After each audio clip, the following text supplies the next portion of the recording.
musik itu haram, musik itu mubah alias boleh, haram boleh.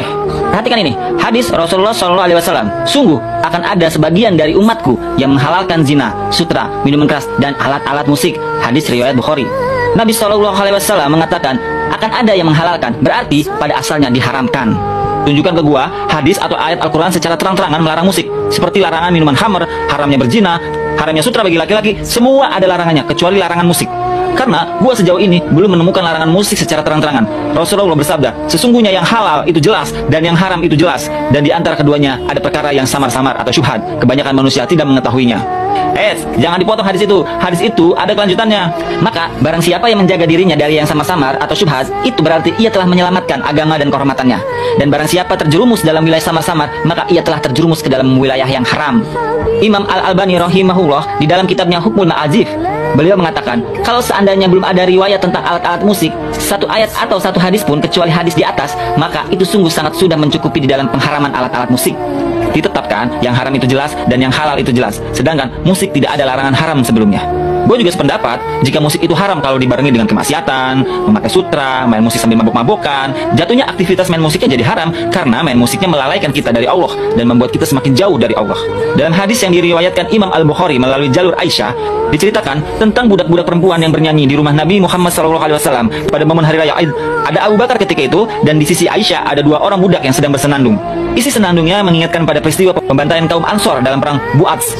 Aisyah mengatakan dalam hadis itu bahwa kedua budak tersebut tidak begitu pintar bersenandung. Kemudian Abu Bakar mempertanyakan seruling-seruling setan kediaman Rasulullah SAW. Lantas Rasulullah saat itu bersabda, Abu Bakar, tiap kaum itu punya hari raya, dan sekarang ini adalah hari raya kita.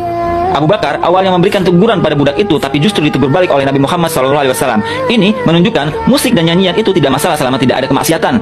Jika musik atau nyanyian itu haram, tentulah sejak awal Nabi Muhammad menolak kedatangan budak-budak tersebut. Dalam hadis yang berbeda, Imam Al-Bukhari mengeluarkan riwayat lain tentang musik melalui jalur Aisyah. Suatu ketika Nabi menikahkan salah seorang saudarinya dengan pemuda dari kalangan Ansor. Lalu Nabi berkata kepada Aisyah, tidakkah kalian menyuguhkan lahun atau musik? Kaum Ansor itu menyukainya. Nabi Muhammad juga pernah mendengar nyanyian dari seorang budak perempuan. Diceritakan suatu hari Rasulullah pulang setelah berperang. Lalu datang salah seorang budak perempuan dan mengatakan telah bernazar jika Nabi pulang dengan selamat, maka dia akan memukul duf di depan Nabi dan bernyanyi. Kalau memang begitu, ya lakukanlah. Tapi jika tidak, jangan. Kata Nabi bersabda, maka saya lebih memilih hukum musik atau nyanyian itu boleh, tapi ada 3 syaratnya, yaitu tidak menimbulkan fitnah, tidak ada maksiat yang menyertainya, dan tidak membuat lalai dalam mengerjakan kewajiban sebagai muslim. Sahabat Nabi yang membolehkan musik salah satunya adalah Abdullah bin Zubair. Lo juga harus tahu beberapa sahabat Nabi yang lain juga ada yang mengharamkan musik. Di antaranya adalah sahabat bernama Abdullah bin Mas'ud dan Abdullah bin Abbas. Perhatikan ini, Rasulullah bersabda, aku tidak melarang kalian menangis, namun yang aku larang adalah 2 suara yang bodoh dan maksiat. Suara di saat nyanyian, hiburan atau kesenangan permainan dan lagu-lagu setan, serta suara ketika terjadi musibah, menampar wajah, merobek baju dan jeritan setan. Hadis riwayat Hakim dan Baihaqi. Dan lo harus tahu, 4 mazhab mencela nyanyian. Imam Abu Hanifah, beliau membenci nyanyian dan menganggap mendengarnya sebagai suatu perbuatan dosa. Imam Malik bin Anas, beliau berkata, barang siapa membeli budak, lalu ternyata budak tersebut adalah seorang bidu wanita atau penyanyi, maka hendaklah dia kembalikan budak tadi karena terdapat aib. Imam Asy-Syafi'i, beliau berkata, nyanyian adalah suatu hal yang sia-sia, yang tidak kusukai karena nyanyian itu adalah seperti kebatilan. Siapa saja yang sudah kecanduan mendengarkan nyanyian, maka persaksiannya tertolak. Imam Ahmad bin Hambal, beliau berkata, nyanyian itu menumbuhkan kemunafikan dalam hati dan aku pun tidak menyukainya. Gue juga sepakat dengan apa yang dikatakan 4 imam besar itu. Kan gue juga di awal bilang sepakat kalau musik itu haram, kalau ada kemunafikan dalam hati, perzinahan, syahwat, hammer, dan segala aktivitas kebatilan. Tapi bagaimana dengan musik yang malah ketika mendengarkannya hati ini bersedih karena dosa dan ingin bertobat, malu kepada Allah karena banyak dosa, ingat mati, ingat Allah. Banyak bukan lagu-lagu religi seperti itu dengan syair yang mengingatkan kita kepada Allah tapi tidak melalaikan. Dan musik buat anak-anak TK, SD untuk pembelajaran yang jauh dari kemaksiatan. Iya benar, hal itu mengandung kebaikan. Tapi menurut siapa? Jika Allah dan Rasulnya menganggap hal itu adalah baik dan menjadi salah satu cara terbaik dalam berdakwah, maka Rasulullah SAW beserta para sahabatnya adalah orang yang paling pertama kali melakukan hal tersebut. Akan tetapi tidak ada satupun cerita bahwa Rasulullah SAW dan para sahabatnya melakukannya. Bahkan mereka melarang dan mencela hal itu. Kalau lo beranggapan musik itu haram, mutlak, gak ada toleransi, sekarang gue tantang lo, berikan pernyataan dan gue rekam. Pernyataan apa? Pernyataan bahwa memainkan atau menyanyikan lagu Indonesia Raya itu dosa alias haram, karena lo berasumsi bahwa musik itu haram mutlak. Berani nggak? Udah, kalian berdua debat gak ada ujungnya. Awalnya kan mau tukar pikiran, malah lama-kelamaan menjadi debat kusir yang gak ada habisnya. Ingat, sabda Rasul, aku akan menjamin rumah di tepi surga bagi seseorang yang meninggalkan perdebatan, meskipun benar. Kalau menurut gua nih, ulama yang bilang haram dan ada ulama yang bilang membolehkan dengan syarat-syarat, itu semua disayang Allah. Karena keduanya memilih untuk hati-hati. yang mengharamkan hati-hati karena takut terjerumus dalam kelalaian, yang membolehkan juga hati-hati dalam memberikan hukum karena nggak ada dalil tegas tentang pelarangannya, karena yang haram itu jelas dan yang halal itu jelas. Ada sebuah kisah unik tentang perbedaan. Ketika itu, Abu Bakar terbiasa mengerjakan sholat witir setiap selesai menjalankan ba'da isya, sementara Umar menjalankannya di sepertiga malam. Mana yang benar menurut Rasulullah? Rasulullah pun tak mempermasalahkan perbedaan tersebut. Rasulullah memuji kedua sahabatnya, menyebut Umar sebagai seorang yang tegas, sementara Abu Bakar merupakan muslim yang sangat berhati-hati. Keduanya dipuji oleh Rasulullah. Jangan-jangan Allah dan Rasulnya ridho terhadap ulama-ulama yang kita sebutkan tadi, tapi tidak ridho melihat kalian berdebat hingga menimbulkan kebencian di hati kalian. Jadi, sudahi debatnya. Sekarang, gue tanya, kalian berdua sayang sama Rasul? Sayang? Rindu sama Rasul? Rindu? Kenal sama Rasul? Kenal dong. Kalau begitu, jawab pertanyaan gua. Siapa istri kedua Nabi Muhammad SAW? Aisyah. Salah. Istri kedua Nabi Muhammad adalah Saudah binti Jam'ah.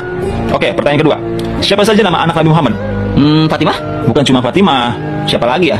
Nggak tahu. Anak Nabi ada 7 orang. Terdiri dari 4 perempuan dan 3 laki-laki. Namanya Al-Qasim, Zainab, Ruqayyah, Ummu Kulsum, Fatimah Az-Zahra, Abdullah, Ibrahim. Dari pertanyaan simpel saja kalian belum bisa jawab dengan benar, menandakan kalian minim pengetahuan tentang Nabi Muhammad SAW. Katanya sayang, katanya rindu Nabi, tapi tidak mau tahu tentang nabinya.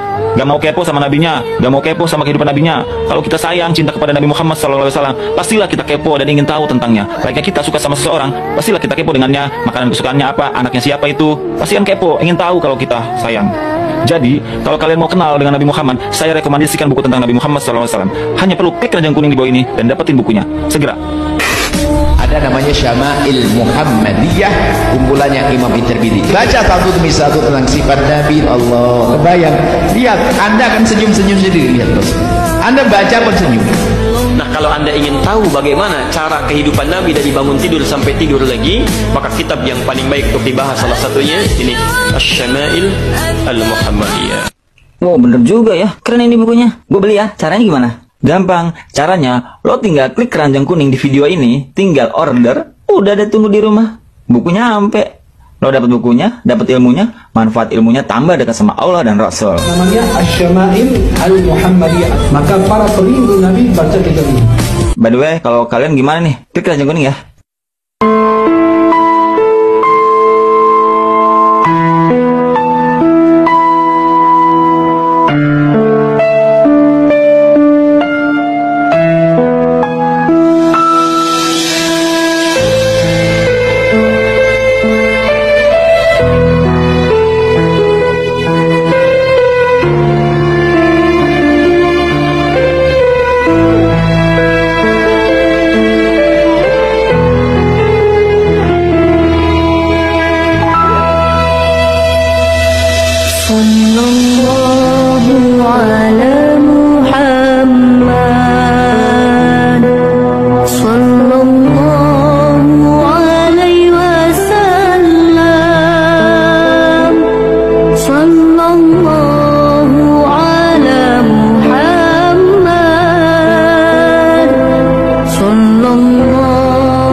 sallallahu